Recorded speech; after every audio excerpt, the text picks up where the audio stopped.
آپ اکیلے اندھیرے میں گئے, امی عائشہ کو بھی پتہ نہیں چلنے دیا, اور آج کیسے جا رہے ہیں؟ جتھے بنا بنا کے وہاں ہار پھول والے, گولے گنڈے والے, گرمنڈے, کرارے پاپڑے.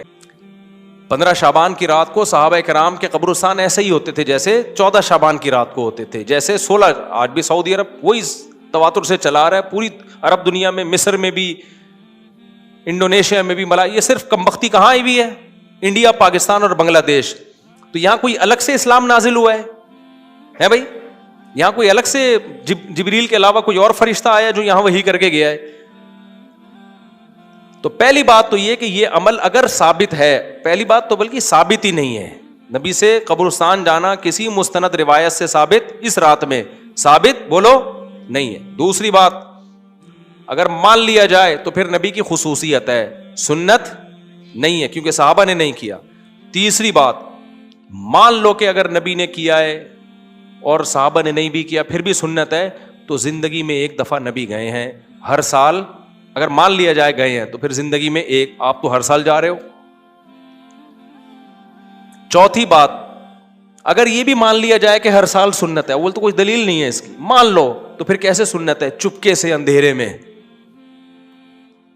ساری جو اسٹیشن پہ آوازیں آتی ہیں, جو train once upon a time, ہم لوکل ٹرینوں میں, وہ جو ہم ٹرینوں میں سفر کرتے تھے نا, تو وہ 50-50 میں دکھایا, یہ 50-50 میں دکھایا ہے کہ پشاور, لاہور سے کراچی ٹرین آ رہی ہے بچوں کی گرمیوں کی چھٹیوں میں. تو پرانے زمانے کی 50-50 آتا تھا نا, اس میں ٹرینوں کا نقشہ کھینچا ہے. اس میں یہ تھا کہ بچے ٹرین میں بیٹھے کراچی سے, لاہور سے کراچی آنے کے لیے. جب ٹرین کراچی پہنچی ہے تو بچے بڑے ہو چکے تھے. بچے کیا ہو چکے تھے؟ تو ان کے جو پینٹیں تھیں نا وہ چڈیاں بن چکی تھیں, بڑے ہوتے چلے گئے اور پینٹیں چڈیاں. اور ایک دکھایا تھا کہ ایک بوڑھا تھا, ایک جوان تھا, وہ بوڑھا ہو چکا تھا. تو ٹرینیں بہت لیٹ ہوتی تھی نا پہلے, تو وہ نقشہ کھینچا تھا. تو جب وہ ٹرین کراچی پہنچی ہے نا, تو وہ جوان تو بوڑھا ہو چکا تھا, اس نے کھڑکی سے ہاتھ نکالا, بولا کراچی آ گیا. انہوں نے کہا آ گیا, یہ کہا اور وہ انتقال کر گیا بیچارہ. انہوں نے کہا کہ اس کی زندگی پوری ہو چکی ہے. تو وہ جو اسٹیشنوں پہ گرم انڈے, کرارے پاپڑے اور تیسری آواز کیا آتی ہے, گولے گنڈے, یہ ساری آوازیں ابھی کہاں آ رہی ہیں؟ اسٹیشن میں اور قبرستان میں کوئی فرق نہیں. اور وہ حشر دیکھو جا کے, ایک جتھا بنا ہوا ہے, قوالیاں چل رہی ہیں. تو یہ کون سا اسلام ہے؟ یہ جہنم میں کیوں چھلانگ لگا رہے ہو اسلام کا لیبل لگا کے؟